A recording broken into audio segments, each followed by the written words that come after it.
Hello and welcome to the programme. First tonight, Newcastle United's new caretaker management team, Glenn Roeder and Alan Shearer, face the media for the first time today.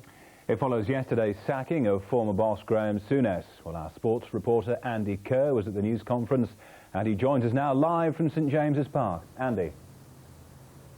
Good evening. Yeah, life is never dull at Newcastle United. Glenn Roeder and Alan Shearer did face the media today. Both faced them separately. Both expressed regret and sadness that Graham Souness had lost his job. Both also made a point of saying they feel the Newcastle manager's job is one of the most exciting and prestigious in world football. But it seems neither of them want it on a permanent basis. All caretaker managers always say no, but there's always in the background they're thinking yes. But I'm thinking no. I'm here to do the job for the club I love. Club that I've played for a number of times, 6 years ago. You don't stay in an area or play for a club for 6 years if you don't love it. Although Newcastle United is a very easy club to love. No, I'm exactly the same as him.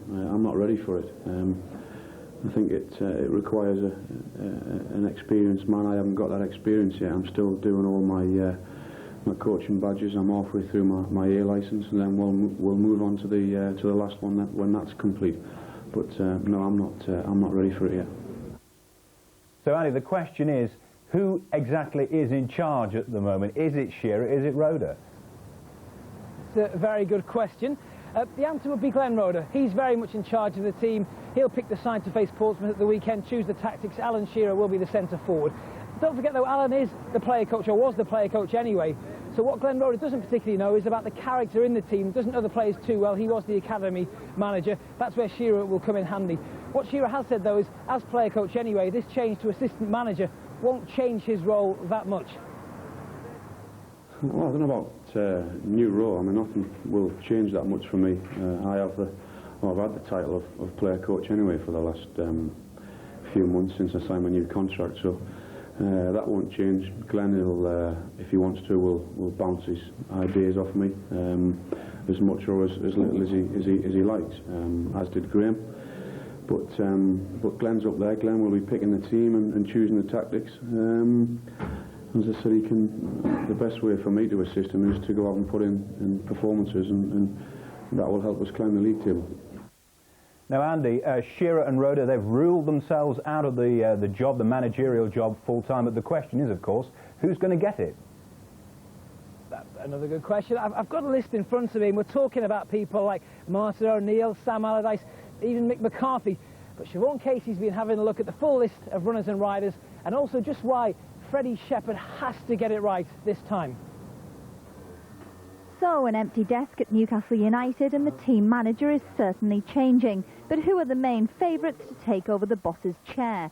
Well, according to bookmakers William Hill, Alan Shearer was favourite yesterday. But this morning his odds dropped to 8-1. Now he's ruled himself out, they're expected to drop even further. The favourite now is Martin O'Neill at 7-2. He's closely followed by Bolton boss Sam Allardyce at 5-1. England coach Sven-Göran Eriksson is in with a shout at 8-1, but fans have questioned his passion. Another possibility is Kevin Keegan, who was 100-1 yesterday. Now his odds have been slashed to 10-1. I actually had a customer in yesterday wanting to back Kevin Keegan and said they'd heard through a friend of a friend that this has been going on for a while and this has been in the pipeline. But again, I think it's just people betting with their hearts. And like I say, wanting to go back to the glory days under Kevin Keegan. Meanwhile, as the search goes on, fans are now understandably saying the next choice has to be the right one. And they believe that's down to Newcastle chairman Freddie Shepherd, who's come in for serious criticism. I think Shepherd should step down as chairman, because I don't think he's done enough for the club. Once things started going wrong, the top man's got to go, hasn't he? So I think he should go as well. Whether the fans can get him out as easily as they can get a manager out, I doubt it very much. It's important for Freddie Shepherd and the board of directors and Newcastle United Football Club to make the right managerial appointment this time. Because over the last decade we've got rid of some really high profile names.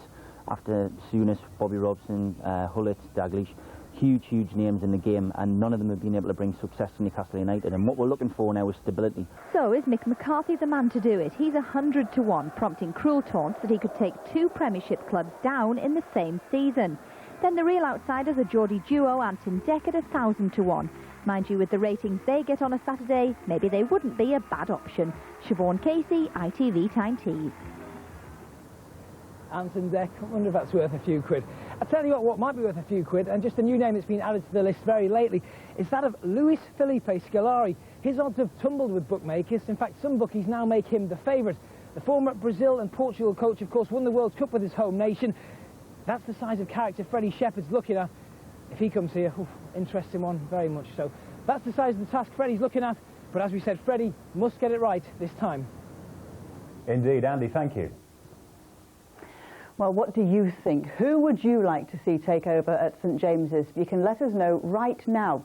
You can email or text us your thoughts. Text TTTV and your message to 63332.